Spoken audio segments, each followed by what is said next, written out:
Good evening students, welcome to Prarambh SSC. और आज की इस क्लास में मैं आपको बताऊंगी टैक्स सिस्टम ऑफ इंडिया के बारे में। सबसे पहले introduction to the tax system. तो टैक्स सिस्टम होता क्या है? Tax system, Indian tax system is a mechanism through which the government collects revenue from individual and business. तो गवर्नमेंट क्या है? टैक्स कलेक्ट करती है। उस जो पैसा उन्होंने कलेक्ट किया होता है किसी बिजनेस से या किसी इंडिविजुअल से, उसको फर्दर यूज करते हैं पब्लिक सर्विसेज के लिए, हेल्थ केयर के लिए, एजुकेशन के लिए, इंफ्रास्ट्रक्चर को बढ़ाने के लिए, डिफेंस में। This revenue is crucial for the smooth functioning and development of the country. ये जो टैक्स गवर्नमेंट ले रही है ये इंपॉर्टेंट है। किस लिए इंपॉर्टेंट है? ताकि जो कंट्री है उसका डेवलपमेंट हो और फंक्शनिंग, जो उसका सारा काम है वो स्मूथली चले। ठीक है। पर्पस क्या है? The primary purpose of the tax system are to generate revenue. Tax क्यों लेते हैं? रेवेन्यू, अपनी जो सरकार है वो अपना प्रॉफिट, यानी सरकार के पास पैसा कौन देगा? सरकार तो ठीक है स्कूल बना रही है, हेल्थ केयर, एजुकेशन है, काफी सारी चीजें वो कर रही है, बट उनके पास पैसा कहाँ से आएगा?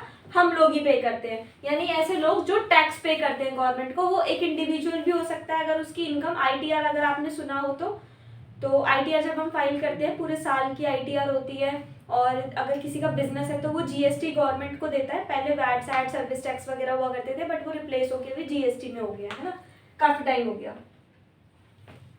Redistribute wealth to ensure social equity. तो वो क्या है? वो जो सारी वेल्थ है उसको रीडिस्ट्रीब्यूट करते हैं to ensure social equity and promote economic stability by managing inflation and encouraging investment. Investment को इनकरेज और इन्फ्लेशन को मैनेज करने के लिए।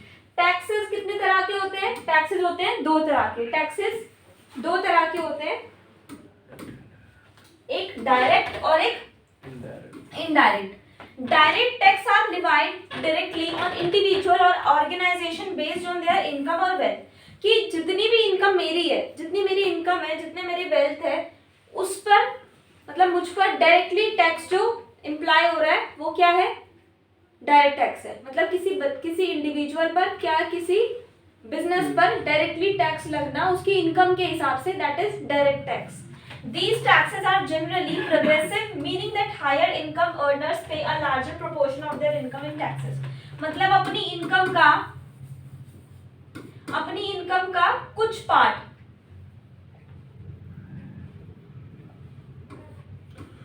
अपनी इनकम का कुछ पार्ट जैसे 5%, 10%, वो अलग अलग क्राइटेरिया होता है, कुछ पार्ट गवर्नमेंट को दे देना as a tax. Indirect tax क्या होता है? Levied on goods and services and are ultimately borne by the end consumer. Indirect tax क्या हो रहा है? देखो, डायरेक्ट टैक्स तो हो गया कि इनकम, जितनी भी तुम्हारी इनकम है भाई उसका उतना परसेंट सरकार को दो। इनडायरेक्ट टैक्स क्या है? हम लोग चीजें खरीदते हैं, बिस्किट का पैकेट खरीद रहे हैं, फ्रूटी खरीद रहे हैं, माजा खरीद रहे हैं, कोल्ड ड्रिंक, कुछ भी, केक, XYZ, कुछ भी हम खरीद रहे हैं तो हम भी टैक्स पे कर रहे हैं। कोई आपने शर्ट खरीदी, अगर वो शर्ट आपको मिली 500 रुपए की, तो अभी के हिसाब 500 रुपए की अगर वो शर्ट मिली है आपको, तो कपड़ों पर कितना जीएसटी लगता है? 5%। 500 रुपए की अगर शर्ट है तो 500 रुपए में 5% क्या है? टैक्स है। ठीक है। तो हमने भी तो वो टैक्स पे किया, डायरेक्टली हमने गवर्नमेंट को नहीं दिया, हमने उस बिजनेस यहाँ जहां से खरीदी उस दुकान को दिया। ठीक है। तो उसमें टैक्स इंक्लूडेड है। आज के टाइम पे आप कोई भी चीज खरीद लो उसमें जीएसटी इंक्लूडेड ही होगा। चाहे आपने कोई ट्यूबलाइट खरीदी तो उसमें भी टैक्स लिखा होगा, included all types of taxes, ऐसे एमआरपी दे रखा होता है ना। तो हम जो इनडायरेक्टली टैक्स दे रहे हैं दैट इज इनडायरेक्ट। कि ये जो टैक्स है ये लिवाई किस पर लगाए जाते हैं? गुड्स और सर्विसेज पर। और अल्टीमेटली इसको पे कौन कर रहा है? जो एंड कंज्यूमर है वो ही पे कर रहा है। They are typically included in the price of goods and services, making them less visible to the consumer but collectively contribute a significant portion of the government's revenue। लेकिन जो इस तरह का टैक्स जो लिया जाता है उसका भी काफी बड़ा रेट है, मतलब काफी टैक्स, इस तरह से काफी टैक्स गवर्नमेंट के पास आ जाता है। ठीक है। तो जैसे कोई बिजनेस खोल के बैठा है किसी भी चीज का, गुड्स का या सर्विसेज का, तो वो पैसे ले रहा है किससे? कस्टमर से। तो कस्टमर से ही वो टैक्स भी ले रहा है, वो अपनी जेब से नहीं दे रहा, वो टैक्स अपनी जेब से नहीं दे रहा। एक्चुअल में टैक्स कौन दे रहा है? And consumer. जो सर्विसेज और गुड्स जिस तक पहुंच रही है, जो एक्चुअल टैक्स है वो ही सरकार को दे रहा है। तो हम सभी लोग भी टैक्स के पार्ट हैं, हम सभी लोग टैक्स पे करते हैं डायरेक्टली और इनडायरेक्टली। ठीक है। तो डायरेक्ट आपको समझ आ गया, इनडायरेक्ट समझ आ गया। तो ये था क्लासिफिकेशन, ठीक है। थोड़ा सा और डीपली देखते हैं क्या लिखा हुआ। Income tax is levied on the income earned bye individuals और एंटिटीज इंक्लूडिंग सैलरी, कितनी सैलरी है, बिजनेस का कितना प्रॉफिट है, कैपिटल कितना गेन किया, या बाकी सोर्सेज ऑफ इनकम से आपकी टोटल इनकम कितनी हुई, तो उसका एक कुछ परसेंट आप सरकार को दे दोगे। It is the key source of revenue for the Indian government. Indian government के लिए रेवेन्यू का की सोर्स यही है एकमात्र। Features, income tax in India is characterised by the progressive tax structure, meaning that higher income earners pay a greater percentage of their income in taxes. तो जिनकी अच्छी खासी इनकम है वो ग्रेटर परसेंटेज, ज्यादा percentage as an tax government को देंगे। It is applied to a wide range of individuals including salaried employees, चाहे वो सैलरीड एम्प्लॉइज हो या वो सेल्फ एम्प्लॉयड हो या वो प्रोफेशनल्स हो या HUF से बिलोंग करते हो, हिंदू अनडिवाइडेड फैमिलीज, इसके बारे में भी आगे पढ़ेंगे। कंपनीज एंड ट्रस्ट, कोई भी कंपनी हो, कोई ट्रस्ट हो, कुछ भी हो, कोई भी ऑर्गेनाइजेशन हो, उसको टैक्स पे करना ही है। डायरेक्ट टैक्स, डायरेक्ट टैक्सेस में हमने इनकम टैक्स देख लिया। दूसरा कॉर्पोरेट टैक्स, ये क्या होता है? Domestic companies which are registered and operate within India. Domestic मतलब ऐसी कंपनी जो इंडिया में ही ऑपरेट हो रही है और इंडिया में रजिस्टर्ड है, have a corporate tax rate that ranges from इतना से इतना percent depending on their turnover and profitability. तो ऐसी कंपनीज जो इंडिया में रजिस्टर्ड है और इंडिया में ही ऑपरेट हो रही है, उनका जो रेट ऑफ परसेंट है टैक्स का वो 25 से 30% है, ठीक है। तो डोमेस्टिक कंपनीज पर कितना टैक्स लगता है? 25 से 30%, मतलब बहुत ज्यादा हाई परसेंटेज है, high rate of percentage. Foreign companies, corporate tax में क्या आ गई? दो चीजें आ गई, एक डोमेस्टिक कंपनीज, दूसरा foreign companies. Foreign companies those registered outside India, जो इंडिया के बाहर रजिस्टर्ड है but operating within the country, लेकिन ऑपरेट तो हमारे इंडिया में ही हो रही है, generally have a higher corporate tax rate than domestic companies. तो इन पर इंडिया ज्यादा टैक्स रेट लगाती है, ठीक है। The specific rate depends on existing bilateral tax treaties between India and the companies home country. तो इस पर इंडिया ज्यादा रेट लगाती है। The rate is not given because that rate is not fixed, but it is higher than domestic companies. The tax rate is higher than domestic companies, ठीक है। तो दो तरीके की हो गई। अभी हमने देख लिया टैक्स दो तरह के होते हैं, डायरेक्ट और इनडायरेक्ट। डायरेक्ट में भी अलग अलग है, जैसे इनकम टैक्स हमने पढ़ा, फिर हम देखा कॉर्पोरेट टैक्स। तो इनकम टैक्स है, लेकिन कॉर्पोरेट टैक्स दो तरीके का, एक डोमेस्टिक कंपनीज पे लगाया जाता है और एक फॉरेन कंपनीज पे लगाया जाता है। उसके बाद नेक्स्ट अदर की टैक्सेस, डायरेक्ट का ही पार्ट है ये, डायरेक्टली पे करते हैं, डायरेक्टली गवर्नमेंट लेती है। इसमें अदर की टैक्सेस जैसे वेल्थ टैक्स होता है, कैपिटल गेन टैक्स होता है और गिफ्ट टैक्स होता है। ये क्या होते हैं? Wealth tax was a levy on individuals net wealth exceeding a certain threshold. However, it was abolished in India in 2015. Previously, individuals were required to pay a tax on assets such as land, buildings, jewelry and investment. तो अभी 2015 में इसको खत्म कर दिया, abolish कर दिया, हटा दिया 2015 में। इसमें क्या था कि इंडिविजुअल को अब उसके पास जितनी एसेट्स है, जितनी उसके पास लैंड है, जितनी बिल्डिंग है, जितनी ज्वेलरी है, जितनी इन्वेस्टमेंट है, उस पर भी उसको टैक्स पे करना पड़ता था, ठीक है। मतलब वेल्थ टैक्स, सर्विस टैक्स, मतलब जब वैट वगैरह सब हटा ना, तो ही ये भी हट गया।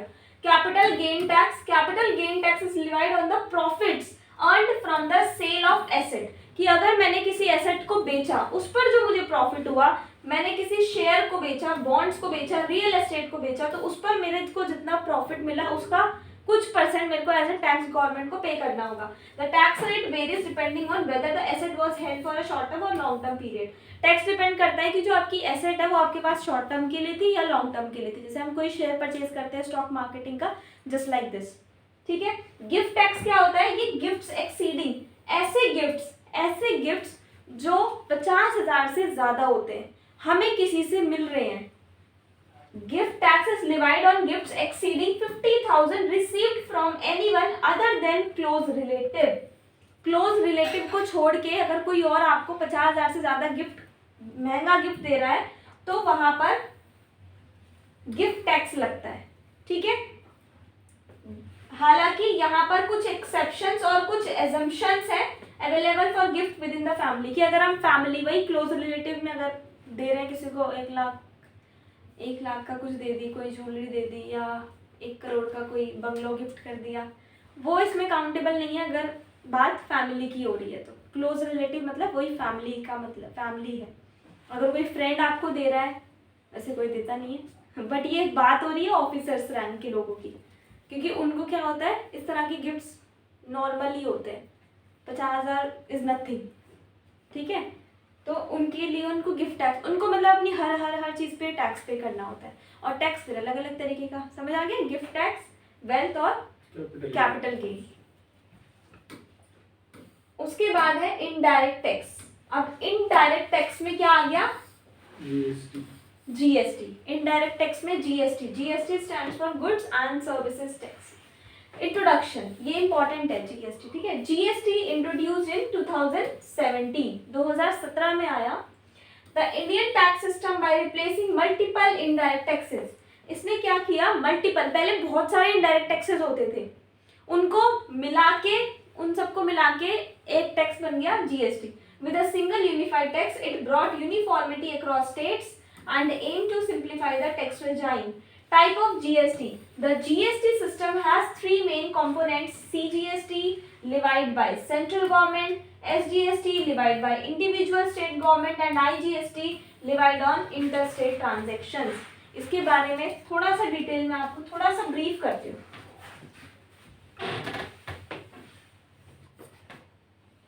देखो, GST is divided into two parts: interstate and intrastate. Interstate means IGST. Intrastate, again it is divided into two parts: CGST and SGST. CGST और SGST, ठीक है। एक और होता है UTGST, union territory goods and service tax, UTGST, ये UTs पर लगता है, जो यूनियन टेरिटरीज है, ठीक है। तो IGST, इंटरस्टेट, मतलब जब ट्रांजैक्शन दूसरी स्टेट के साथ हो रही है, विद अदर स्टेट, जब ट्रांजैक्शन किसी और स्टेट के साथ हो रही है, जैसे दिल्ली टू महाराष्ट्र, पंजाब, किसी भी स्टेट के साथ, अगर मैंने सामान दूसरी स्टेट से खरीदा या बेचा तो वो आईजीएसटी का पार्ट है।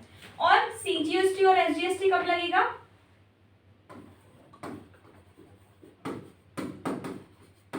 जब ट्रांजैक्शन सेम स्टेट में हो रही है, Delhi to Delhi, Punjab to Punjab, Maharashtra to Maharashtra, तो सीजीएसटी एसजीएसटी लगेगा। लेकिन फर्क बिल्कुल भी नहीं पड़ता, मतलब आप चाहे सामान सेम कंट्री से खरीदो या बाहर से खरीदो, आपको तो उतना ही टैक्स देना है। मान लो आपने एक फ्रिज खरीदा राजस्थान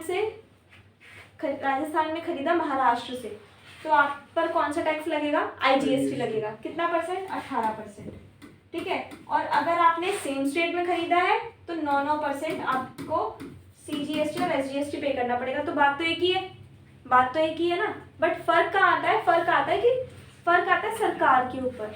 दो गवर्नमेंट होती है, स्टेट गवर्नमेंट और सेंट्रल गवर्नमेंट। तो स्टेट और सेंट्रल दो गवर्नमेंट होती है, तो मैंने तो उतना ही टैक्स देना है। अगर मैंने यहाँ से खरीदा तो आईजीएसटी पूरा का पूरा टैक्स, यानी पूरा का पूरा 18% किसको जाएगा, सेंट्रल को जाएगा, क्योंकि आईजीएसटी है। पूरी जो इंडिया की गवर्नमेंट है उसको जाएगा, आईजीएसटी किसको जाएगा, सेंट्रल को, पूरा का पूरा सेंट्रल को जाएगा। लेकिन अगर मैंने सीजीएसटी और एसजीएसटी पे किया है तो आधा जो एसजीएसटी है वो तो स्टेट को जाएगा और बाकी जो 9% है वो सेंट्रल को जाएगा, ठीक है। तो हमें फर्क नहीं पड़ रहा कि हम कितना टैक्स पे कर रहे हैं, फर्क कहाँ पड़ रहा है, जो गवर्नमेंट टैक्स कलेक्ट करती है उसको, मतलब गवर्नमेंट के रेवेन्यू पर फर्क आता है, ठीक है। समझ आ गया होगा ये आपको।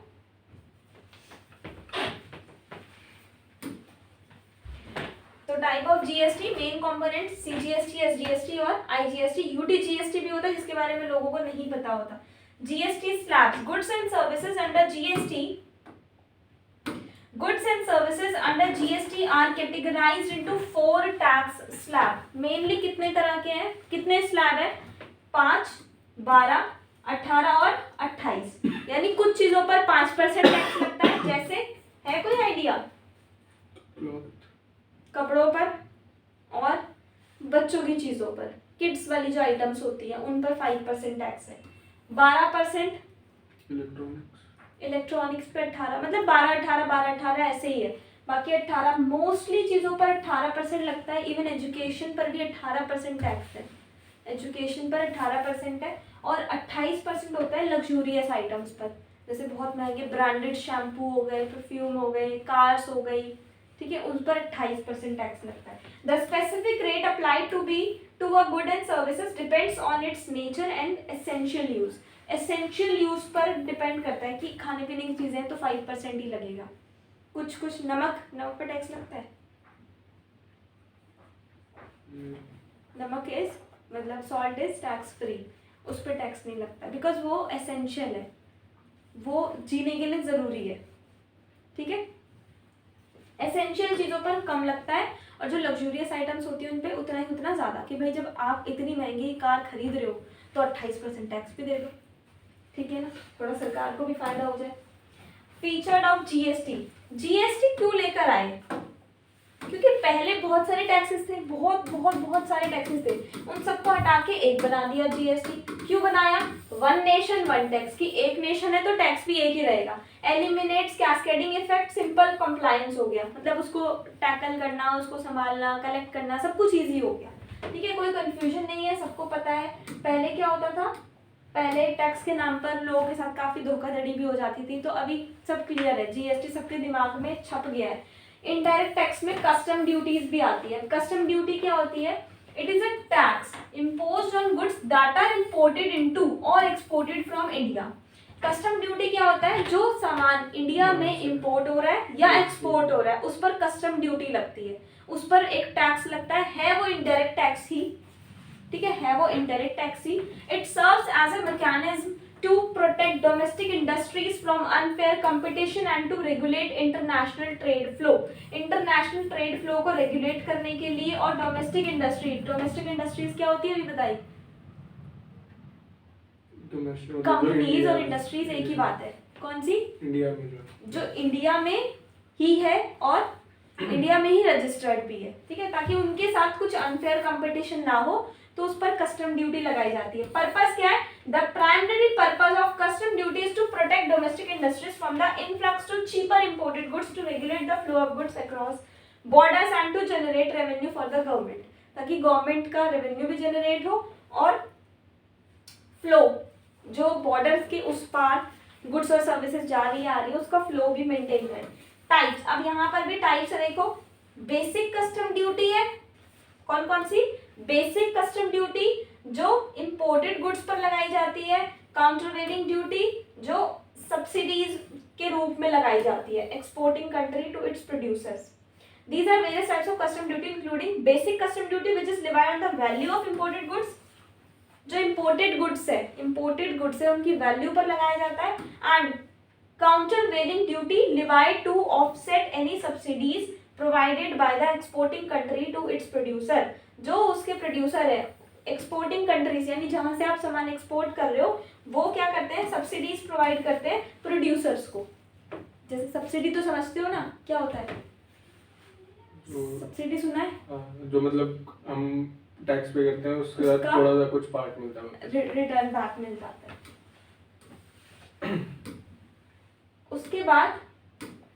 उसके बाद नेक्स्ट है इनडायरेक्ट टैक्स में excise duty. Excise duty pre GST यानी जीएसटी से पहले। Excise duty was a tax, अभी नहीं है ये, पहले था। Levi on the production of goods with in India, जहां पर गुड्स को बनाया जा रहा है इंडिया में उस पर लगाई जाती थी। इम्पोज्ड ऑन मैन्युफैक्चर, किस पर लगाई जाती थी? मैन्युफैक्चरर्स पर जो चीजें बना रहे हैं। Collected at the point of production, it is an indirect tax ultimately borne by the consumer. वही है इनडायरेक्ट टैक्स ही है, पर दे कौन रहा है? दे तो कंज्यूमर ही रहा है, क्योंकि मैन्युफैक्चर कहाँ से लेगा? जेब से तो देगा नहीं, वो कंज्यूमर से लेते थे और आगे टैक्स को गवर्नमेंट को दे देते थे। पोस्ट जीएसटी, जीएसटी के बाद with the implementation of GST most excise duties were subsumed under the GST regime, effectively eliminating the separate category of excise duty। तो इस तरह से चीजें थोड़ी महंगी कॉस्टली हो जाती थी, तो बात टैक्स उतना ही, गवर्नमेंट उतना ही टैक्स कलेक्ट कर रही है, बट एक ही चीज बना दी। जैसे some goods such as alcohol and petroleum products continue to be subject to state excise duty, meaning the states have the power to levy and collect taxes on these specific items। लेकिन अभी भी ना, जैसे अभी भी कुछ ऐसी चीजें जैसे अल्कोहल हो गई, टिम्बर लीव्स हो गई। टिम्बर समझते हो क्या होता है? क्या होता है? लकड़ी होती है। लकड़ी, ऐसी चीजें जो हमारे एनवायरनमेंट को हार्म करती है। अगर मैं टिम्बर का प्रोडक्शन कर रही हूँ तो मुझे अलग से टैक्स देना पड़ेगा, एक्साइज ड्यूटी बोलते हैं उसको, टीसीएस आता है उसमें, ठीक है। और अगर मैं तेंदू लीव्स की डीलिंग कर रही हूँ, एक वो चंदन की लकड़ियाँ, सैंडल वुड्स, उस पर अगर मैं, देखा ही होगा वो तो आपने, अभी काफ़ी ट्रेंड में है वो, तो उस पर अगर मैं उसकी डीलिंग, उसकी मैन्युफैक्चरिंग कर रही हूँ, वो सब तो बैन नहीं है सैंडल। माइनिंग, जो देखो जो मेन है, मतलब जो कुछ ऐसे स्पेसिफाई होते हैं ना, उनको सर्टिफिकेशन मिली कि भाई तुम लोग कर सकते हो क्योंकि तुम जेन्युइन हो, तो वो लोग एक भारी टैक्स देते हैं गवर्नमेंट को, क्योंकि वो हमारे एनवायरनमेंट को कहीं ना कहीं हार्म करती है। मतलब ऐसी चीज़ें जो माइनिंग करके हम लोग अपने एनवायरनमेंट से निकाल रहे हैं, हमारे पास लिमिटेड है, वहाँ से निकाल रहे हैं, बट उस पर जैसे पेट्रोलियम है, लिमिटेड है ना, तो पेट्रोलियम वगैरह पर इसलिए तो वो महंगा है क्योंकि उस पर अलग से चीज़ें भी लगती हैं, जीएसटी, एक्साइज ड्यूटीज वगैरह, कुछ ऐसी चीज़ें स्पेसिफिक गुड्स हैं, ठीक है। उसके बाद है the architecture of India's tax system. India का जो टैक्स सिस्टम है उसका आर्किटेक्चर देख रहे हैं। डायरेक्ट टैक्स का कैसा होता है और इनडायरेक्ट टैक्स का कैसा होता है। Direct tax divide on the individual, the central board of direct tax कौन लगाता है? इसका करता धरता है, इसके रेख देख करने वाले कौन है? Central board of direct tax, CBDT, central board of direct tax governs these taxes. Example include income tax, corporate tax, capital gain tax और वेल्थ टैक्स। ये चार पढ़ाए थे मैंने अभी आपको, तो ये चारों कौन देख रेख कर रहा है? CBDT, central board of direct tax, ठीक है। डायरेक्ट है तो डायरेक्ट टैक्स कौन है? सेंट्रल बोर्ड है डायरेक्ट टैक्स का। और इनडायरेक्ट टैक्स का CBIC, central board of indirect tax, central board of indirect tax है। टैक्स एंड कस्टम्स, जो कस्टम ड्यूटीज वगैरह है, जैसे GST, custom duty, excise duty और सर्विस टैक्स, ठीक है। समझ में आ गया? ये वही चीज़ है, बट इन्होंने वो बताया कि इनका इंफ्रास्ट्रक्चर कैसा है, इनका आर्किटेक्चर कौन है इनके ऊपर जो नजर रखे बैठा है? CBDT और CBIC। टैक्स कलेक्शन मैकेनिज्म ये समझते हैं। Self assessment, individual and business are responsible for calculating their tax liability and filing tax returns. तो जो इंडिविजुअल है, मतलब सैलरीड पर्सन या कोई ओनर किसी बिजनेस का, वो खुद रिस्पॉन्सिबल है किस चीज़ के लिए? कैलकुलेट करने के लिए कि भाई मेरे ऊपर कितनी टैक्स लायबिलिटी है इस 6 महीने या इस 1 साल की। तो उसके लिए लोग क्या करते हैं? उसके लिए लोग हायर करते हैं अकाउंटेंट्स को, CAs को। अगर बहुत बड़ा काम है तो CA फॉर्म को हायर करना होता है, छोटा मोटा काम है, ठीक है, चल रहा है, तो अकाउंटेंट्स भी उस चीज़ को करते हैं। तो ITR फाइल करना, ठीक है। तो ITR के रूप में क्या कर रही है गवर्नमेंट? सेल्फ असेसमेंट करके गवर्नमेंट टैक्स कलेक्ट कर रही है। कैसे? ITR के रूप में। ITR क्या होती है? Income tax return. Tax deducted at source यानी TDS, tax is deducted at the source by employers and other entities before income is paid to individual. This help in pre-collecting tax and ensure compliance throughout the year. किसी किसी चीज पे TDS लगता है, TDS, ठीक है। TDS क्या होता है? टैक्स डिडक्टेड एट सोर्स, यानी जो सोर्स है, जिस सोर्स से तुम्हें इनकम आने वाली है, उस इनकम को आने से पहले ही गवर्नमेंट कुछ % पहले ही काट ले, दैट इज TDS, यानी गवर्नमेंट खुद करती है, ठीक है। जो पोर्टल्स हैं, जो पैनल्स हैं, वो खुद डिडक्ट करते हैं। इसका एक एग्जांपल मैं बताती हूँ आपको। ई कॉमर्स की जो प्लेटफॉर्म्स है, जैसे अमेजोन है, फ्लिपकार्ट है, काफ़ी सारे ई कॉमर्स के प्लेटफॉर्म्स हैं। तो वहाँ पर क्या होता है, एग्जाम्पल लेते हैं हम अमेजोन का, ठीक है। अमेजोन पर मैंने अपने एक प्रोडक्ट की लिस्टिंग करी, सपोज वो है 100 रुपये का, 100 रुपये का है, मेरे को वो कितने का भी पड़ा, बट मैंने उसको 100 रुपये लगा दिया। मैंने 100 रुपीज़ अगर वहाँ पर अमाउंट लगाया है तो मेरे अकाउंट में 100 रुपीज़ नहीं आएंगे। क्यों? क्योंकि कुछ % वो जो अमेजोन है वो लेगा। अगर मैं एक वर्चुअल दुकान खोलती, अगर मैं एक असली में एक शॉप लेती, तो मैं उसका रेंट पे करती ना। तो अभी हमने क्या किया, हम जो सोर्स यूज़ कर रहे हैं सेलिंग के लिए, उसने कुछ % टैक्स काट लिया, प्लस जो गवर्नमेंट है उसको भी हमें देना है, तो वो TDS कट करती है। यानी सोर्स से ही टैक्स को डिडक्ट कर लेना पे करने से पहले, ठीक है, before income is paid to the individual. और एडवांस टैक्स क्या होता है, इंडिविजुअल और business with high income are required to pay advance tax throughout the year in installments. This ensures that the tax liability is met over time, preventing a lump sum payment at the end of the financial year. देखो financial year जब and होता है, अगर बहुत बड़े मतलब करोड़ों का बिजनेस अगर हो रहा है आपका, तो क्या होता है, गवर्नमेंट बोलती है कि भाई महीने के महीने टैक्स दे दो तुम, ताकि आप पर भी बोझ ना है और हमारे ऊपर भी बोझ ना है। तो डिपेंड करता है कि आपका टर्नओवर कितने का है, आपका ईयरली टर्नओवर कितना है। ये अलग अलग स्लैब रेट्स में गिवन है कि अगर आप साल का इतना लाख से इतना लाख कमाते हो तो 6 महीने में एक बार पे करो, यानी हाफ ईयरली। अगर इतने से इतना कमा रहे हो तो क्वार्टरली पे करो, और इतना से इतना कमा रहे हो तो मंथली पे करो। और अगर आपकी इनकम 1 लाख 5 लाख से कम है तो साल में एक बार पे करो। ऐसे ऐसे होता है, अलग अलग स्लैब रेट्स हैं, ठीक है। तो ये समझ में आ गया एडवांस टैक्स। उसके बाद है टैक्स इवेजन और avoidance. Tax evasion involves deliberate illegal activities to avoid paying tax. कई बार क्या होता है, टैक्स हम अवॉइड करते हैं, हम मतलब जो इंडिविजुअल है और जो बिजनेसेस है कि यार इतना बन रहा है, 10 लाख बन रहा है, बट 10 लाख नहीं पे करेंगे, हम पे करेंगे 1 लाख या कुछ हजार, तो वो इलीगल एक्टिविटीज में काउंट होता है। These activities included deliberately. Deliberate का मतलब होता है जानबूझकर। डेलिबरेट जो वर्ड है इसका मतलब होता है जानबूझकर, कि जानबूझकर लोग क्या करते हैं, ऐसी इलीगल एक्टिविटीज की मिस्टेक कर देते हैं, टैक्स उनको पे ना करना पड़े। These activities include deliberately under reporting income, concealing assets और creating false invoices. False invoice मतलब झूठे वो बना देते हैं, बिल, कच्चे बिल नहीं देते। Tax evasion is a serious offence with severe penalties. और फिर जब अगर टैक्स इनकम टैक्स देखती है, साल में एक बार ऑडिट होती है इनकी, तो जब वो सारा देखते हैं कि इसके अकाउंट में, क्योंकि अकाउंट सब लिंक है, पैन कार्ड अकाउंट सब कुछ लिंक्ड है आज के टाइम पर, तो वो देखते हैं कि इसके अकाउंट में इतना लाख आ रहा है, इतना लाख आया, इस दिन इतनी सेल हुई, इतना सेल हुई, तो फिर वो पूछते हैं कि तुमने तो टैक्स बन रहा था 10 लाख, तुमने 10,000 दिया है, ये तो बहुत अंतर है। तो फिर वो अच्छी खासी पेनल्टी लगाते हैं, लाखों में पेनल्टी लगती है। फिर tax avoidance. Tax avoidance involve using legal loopholes to reduce tax liability. This can include utilizing deductions, exemptions, and investment strategies allowed under tax laws. While legal, it's important to ensure ethical practices. तो ये illegal है पूरी तरीके से। Tax reforms. Tax reforms shaping India's tax landscape. 1991 reform में देखो क्या बात हुई थी, economic reform aimed at liberalizing the economy and reducing tax rate. The widened the tax base and encouraged investment and economic growth. These reforms paved the way for a more efficient tax system. GST in 1991 में reform हुआ, मतलब वही कि taxes वगैरह पे करना, tax का सारा सिस्टम बनाया गया। 2017 में जीएसटी आ गया।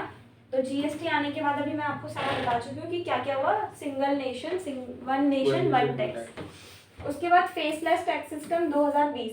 The faceless tax system introduce an online E assessment process, कि आप ऑनलाइन टैक्स पे कर सकते हो, removing physical interaction between tax payer and the tax officials. तो जो टैक्स पेयर्स है, जो टैक्स ऑफिशियल्स है, उनमें फिजिकल इंटरेक्शन की जरूरत नहीं है। 2020 में ये चीज हो गई जब कोविड आई थी कि आप ऑनलाइन पे कर दो। This aim to enhance transparency, reduce corruption and improve the efficiency of tax administration. तो पहले क्या होता था, देखो अभी भी क्या होता है, अगर मुझे किसी को पेमेंट करनी है, मान लो ये हेड है, ठीक है, ये हेड है और इसके अंडर काफी सारे लोग हैं, ठीक है। अब मैं गई टैक्स ऑफिस, ये मैं हूँ सपोज, मैं गई टैक्स ऑफिस जाने के बाद मैंने इनसे बात करनी है, ये मेरे एजेंट है। अब मैंने बोला कि भाई मेरे ना इतना लाख रुपए बन रहा है, आप थोड़ा कुछ करके, समझ रहे हो, दैट इज करप्शन। तो बोलेगा कोई नहीं, आप मेरे को इतना 1000 दे दो, आपका सारा क्लियर हो जाएगा। ये काम होता ही है, हर जगह होता है। तो वही बोल रहे हैं कि ऑनलाइन करने के बाद तो मुझे सीधा इसी पोर्टल पे करना है, जो सरकार का पोर्टल है। तो बीच का जो करप्शन है वो खत्म हो गया।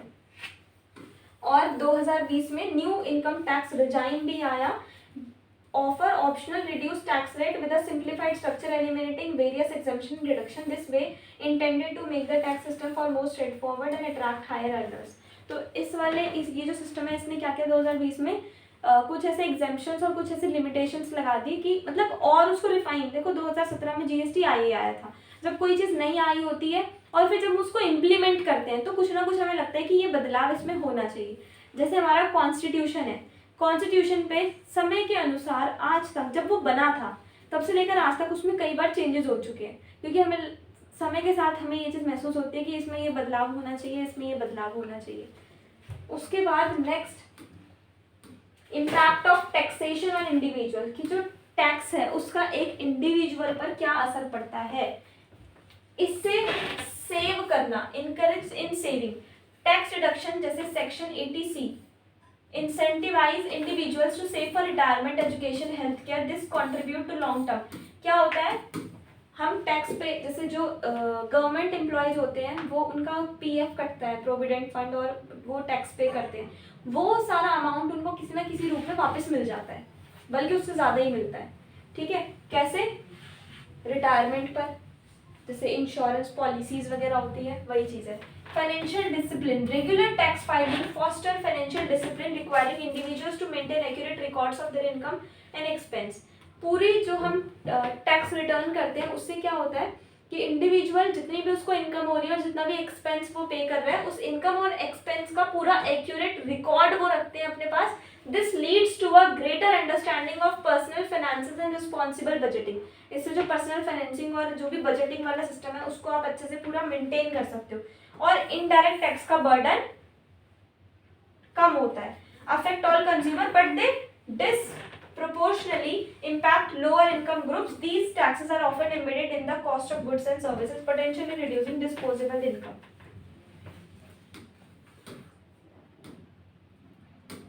Last 3 slides left. Impact of taxation on business. अभी देखा इंडिविजुअल पे क्या असर पड़ रहा है, बिजनेस पे क्या असर पड़ रहा है। Compliance cost. Business face significant compliance cost including maintaining detailed financial records. भाई बिजनेस को तो डिटेल्ड फाइनेंशियल रिकॉर्ड पूरा एक एक रुपये का हिसाब रखना होता है। Undergoing regular audits and filing return, क्योंकि ये रेगुलर ऑडिट्स पर और फाइलिंग रिटर्न्स पर चलते हैं, मतलब कभी भी इन पे ऑडिट हो सकती है और जो फाइलिंग है वो तो उन्हें करना ही है टाइमली।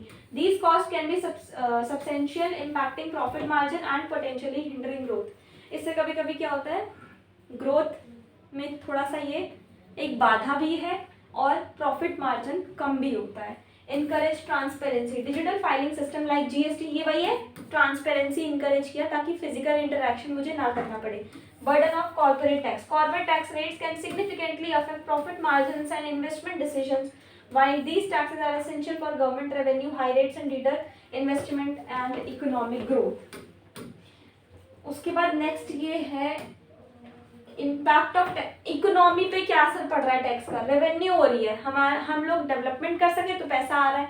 दूसरा है रीडिस्ट्रीब्यूशन ऑफ वेल्थ, लोगों को जो हम मतलब जो सरकार जो भी बेनिफिट्स देती है, विडोज की पेंशन होती है, पेंशनर्स की पेंशन होती है, वो सब भी कहाँ से होता है, इसी टैक्स से होता है। इकोनॉमी की ग्रोथ होती है। Taxes on harmful practices, since taxes on tobacco and alcohol can discourage these activities. इन पर ज़्यादा टैक्स लगाने से क्या होता है, इस तरह की एक्टिविटीज़ कम होती है, बट ये नहीं होती कम। मतलब अल्कोहल पे बहुत ज़्यादा टैक्स लगाते हैं बट फिर भी लोग खरीदते हैं ना, चाहे वो 200, 500, 1000 की भी हो जाएगी, 2000 की भी होगी तो भी लोग खरीदेंगे, लेकिन फिर भी कुछ ना कुछ हद तक उसको महंगा किया जाता है ताकि ऐसी एक्टिविटीज़ कम हो, discourage these activities. Challenges facing India's tax system.